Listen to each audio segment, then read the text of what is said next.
हर हर महादेव, जय महाकाल। स्वागत है आपका कहानी मंगल चैनल पर। एक परिवार जिसको एकदम घर खाली करना पड़ गया। घर खाली करने की वजह थी बहुत डरावनी, जो कि उनको 3 दिन उस घर में सहन करनी पड़ी। ऐसा क्या था उस घर में जो उनको 1 घंटे के अंदर अंदर घर खाली करना पड़ा। 3 दिन जो उस परिवार की हालत हुई, वो जिंदगी भर नहीं भूल सकते। ये कहानी है चंडीगढ़ शहर की। एक आदमी जो रेलवे में नौकरी करता था, जिसका ट्रांसफर चंडीगढ़ में हुआ और वहां उसने एक कॉलोनी के अंदर मकान लिया।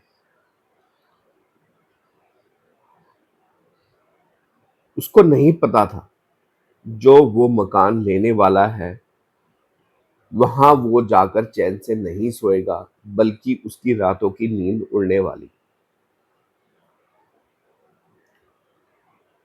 बहुत से ऐसे लोग हैं, ऐसी नौकरियां जिनकी गवर्नमेंट जॉब, प्राइवेट जॉब ऐसी होती हैं, जिनको नहीं पता उनको 3 महीने 4 महीने कितना टाइम उनको कहाँ रहना है, कब उनका ट्रांसफर हो जाए। तब आदमी सोचता है कि आसपास जहां वो ड्यूटी करता है, आसपास एक ऐसा घर लिया जाए जहां थक हार कर आराम से चैन से वो सो सके और उसका परिवार वहां पर राजी खुशी रह सके। लेकिन क्या हो, जबकि रात को वहां तांडव, ऐसा तांडव जो उनकी जान पर बनाए, ऐसा तांडव जो उनकी रातों की नींद उड़ा दे, और ऐसा तांडव जो वो जिंदगी भर भी उसका नाम लेते हुए भी उनके मुंह से हलक से आवाज नहीं निकले।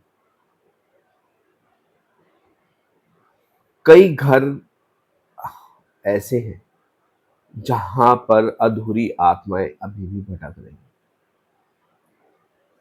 जहां उनके अधूरे सपने अभी भी भटक रहे हैं। कुछ इंसान की जब इच्छाएं अधूरी रह जाती हैं, वो पूरी नहीं होती, वो हमारे आसपास भटकती रहती है।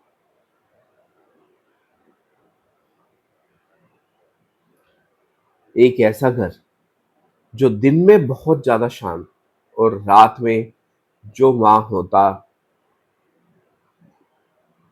वो देखकर जो भी वहां परिवार वाला आया वो हिल गया।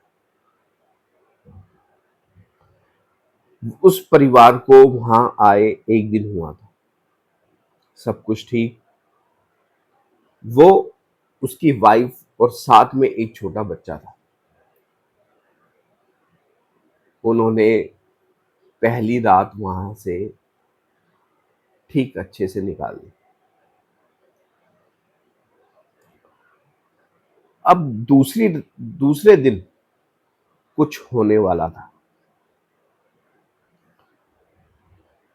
जब वो सो रहे थे तो अचानक उनको एक अजीब सी आवाजें आनी शुरू हो गई, बर्तनों की आवाज। जो उस घर में रहता था, उसका नाम था मदन। मदन, उसकी वाइफ और उसका बच्चा रवि। मदन की वाइफ ने उठ के देखा तो कोई नहीं था। किचन में गीले पैरों के निशान थे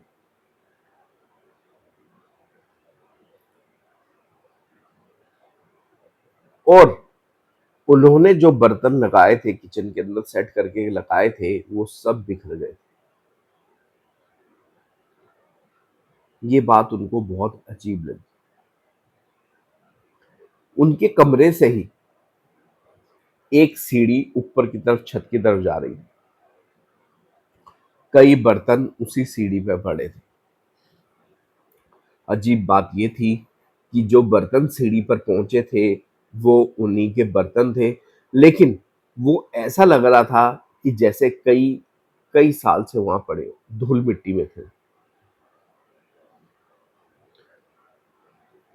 मदन की वाइफ का थोड़ा दिमाग खटका, लेकिन उसने फिर ये सोचा कि हो सकता है रवि ने ये बर्तन यहाँ रखे हो, हवा वगैरह या आंधी की वजह से बर्तन मिट्टी में हो गए।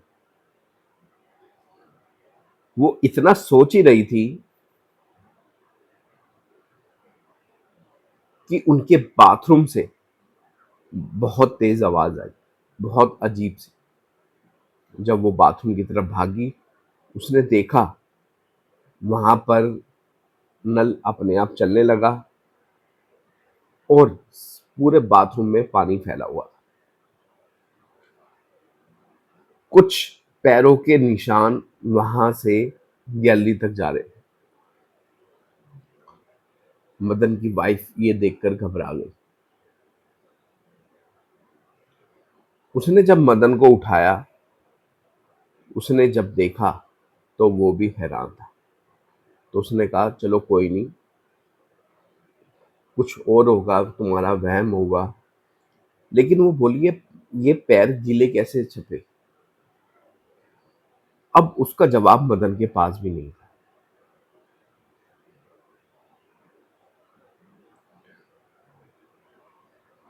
अब उन्होंने अपने दिल पर तसल्ली रखकर रात को सो गए। जो तीसरा दिन था, ये दिन उनके लिए बहुत भारी पड़ने वाला था।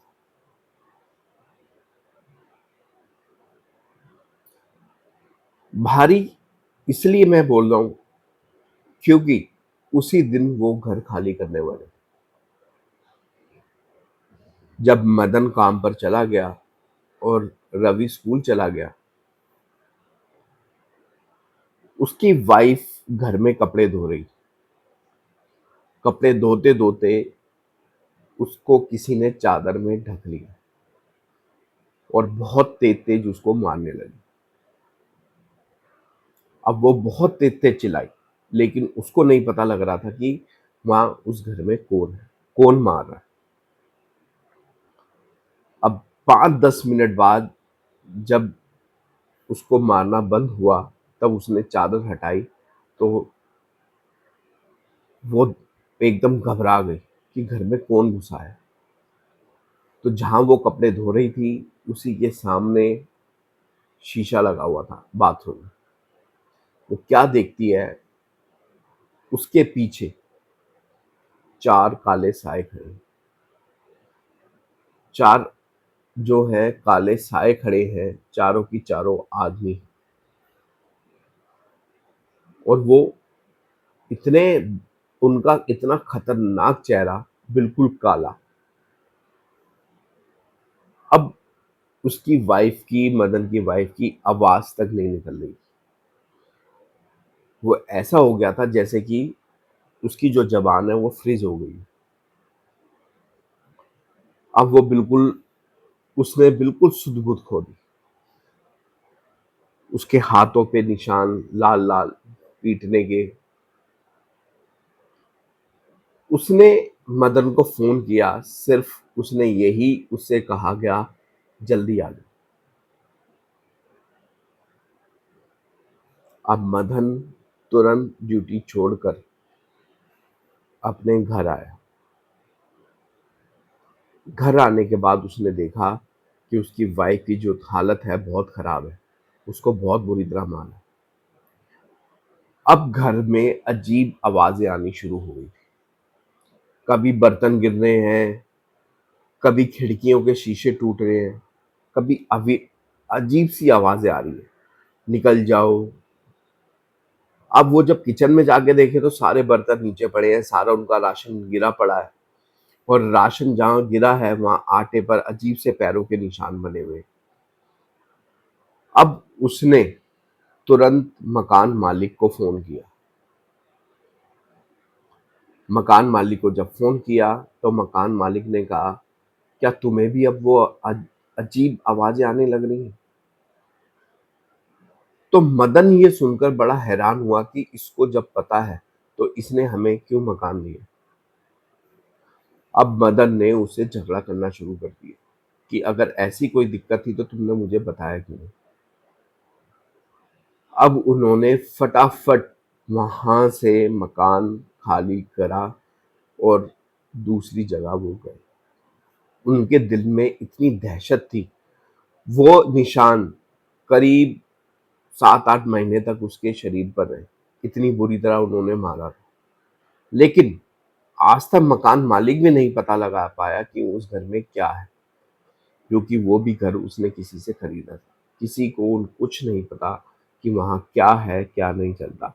उसने बहुत तांत्रिक बुलाए, पता नहीं क्या नहीं करवाया, लेकिन कुछ नहीं पता चल पाया। तो दोस्तों, क्या लगता है आपको? क्या सच में वहाँ साए हैं या कोई किसी और की साजिश है कि उस घर में कोई रहे ना? ये क्या है, किसी को कुछ नहीं पता चला। हाँ, मदन ने घर ज़रूर चेंज कर लिया। वो उसकी वाइफ़ कभी ज़िंदगी में ये हादसा नहीं भूल सकते। हम कभी नए घर में, नई दुकान में जब जाते हैं, तो बिना सोचे-समझे हम वहाँ पर बस जाते हैं। लेकिन कभी उस घर की या दुकान की कई लोग शुद्धि नहीं करवाते, हवन नहीं करवाते, पाठ नहीं करवाते, जो कि जो हमारे बड़े बुजुर्ग जो थे, कभी कहीं घर लेते थे या दुकान लेते थे तो पहले हवन ज़रूर करवाते थे। उसके पीछे एक जो था वो कारण था, वो कारण यही था, अगर वहाँ कुछ अशुद्धि चीज़, नेगेटिव चीज़ होंगी तो सब कुछ ठीक हो जाएगा। तो दोस्तों, कोई ना कोई किसी न किसी चीज़ के पीछे कुछ ना कुछ कारण ज़रूर होता है। वीडियो लाइक ज़रूर करना, चैनल को सब्सक्राइब ज़रूर करना। मिलेंगे नेक्स्ट वीडियो में। आप अपना, अपने परिवार का ध्यान ज़रूर रखिए। एक बार ज़रूर मेरे साथ प्यार से बोलिएगा, हर हर महादेव, जय महाकाल। धन्यवाद।